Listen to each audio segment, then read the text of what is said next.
today I'm going to demonstrate camels for you. I'm going to do the upright camel as well as the sideways camel. I'll just show you what they both look like to begin with. So we've got the sideways on one.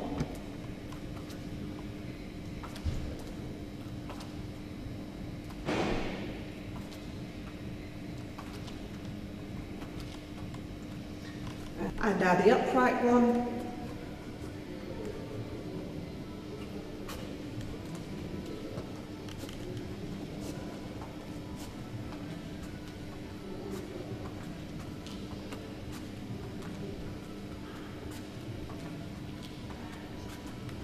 Okay, so let's begin. Okay, so let's start with breaking down the sideways on camel.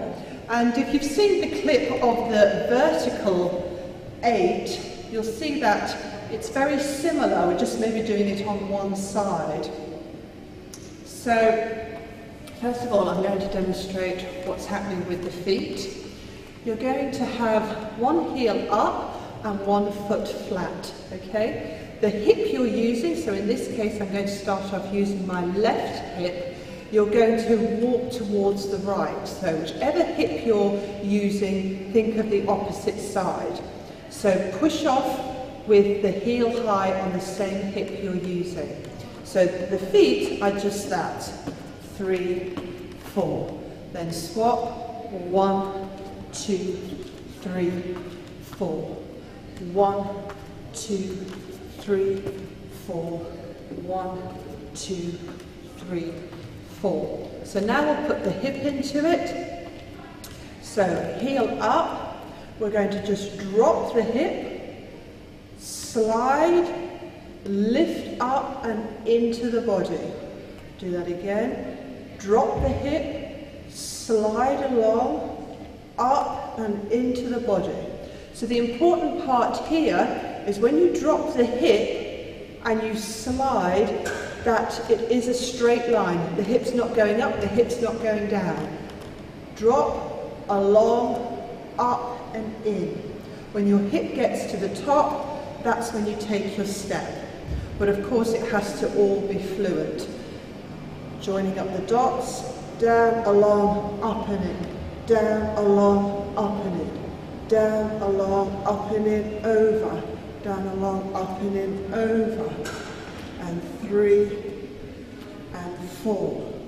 And then you're just going to transfer the weight now. Push down on the ball of the right foot, push your hip out, up and in as you raise the heel. 2, 3, 4.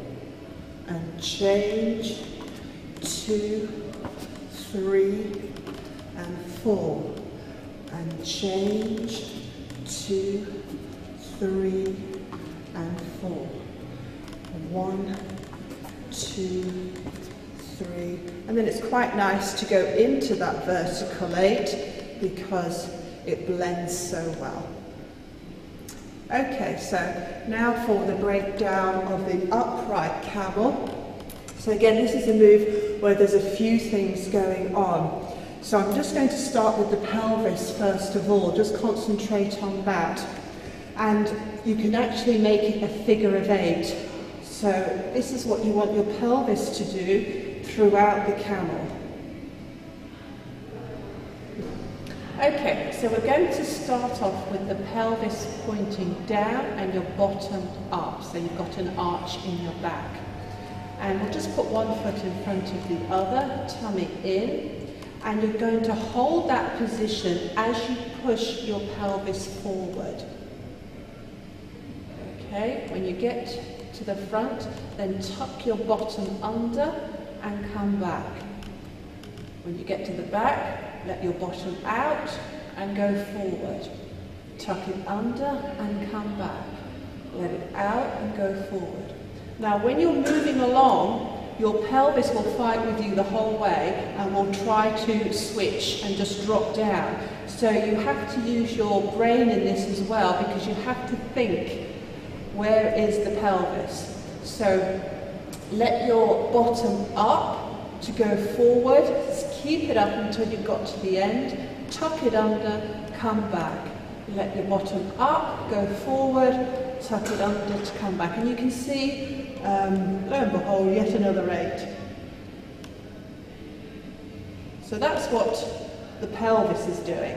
Now when I'm demonstrating, there might have been some movement with the top half of the body, but whenever you actually do your camel, you want to obviously isolate as much as possible. So making sure that the pelvis is moving, but that you're not moving the whole body. Okay, be very careful about that and just make sure that the pelvis is doing the work. Okay, so now we're going to move up to the wave. Now this move can be done without the tummy wave, so if you haven't mastered that yet, you can still make the move look very nice. Of course it is lovely to have the tummy wave in it as well. And you will see it on one of my other clips if you want to know how to do the tummy wave. Tummy wave is muscle movement, so you do have to practice it. It doesn't mean you have any special gift or great ability if you can do a tummy wave. It just means you've had the patience perhaps to practice it a few times. You need to do 10 or 20 a day for a few weeks, and then you really should be getting somewhere with it. But you want to go, for the camel move, you want to go in at the top and out at the bottom. Okay. So then the next thing we want to look at is what is happening with the feet. It has to be done on the balls of the feet, so your heels are up. What also looks nice is to just drop the heel and then lift up, drop the heel and then lift up. You can of course do it with the heels both up all the time, or you can drop and up, drop and up, drop and up, drop and up. One other thing to bear in mind with this is that you can also use the rib cage. I don't use it really very much because I think it's a little bit too much, but if you wanted to use the rib cage in the move, it would be forwards, up, back, down, forwards, up, back, down. So then if you join up the dots, smooth it out, go in at the top.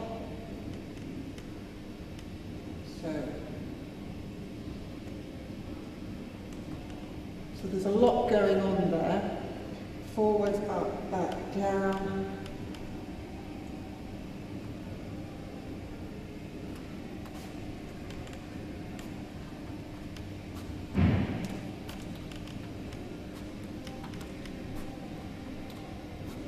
And that's your upright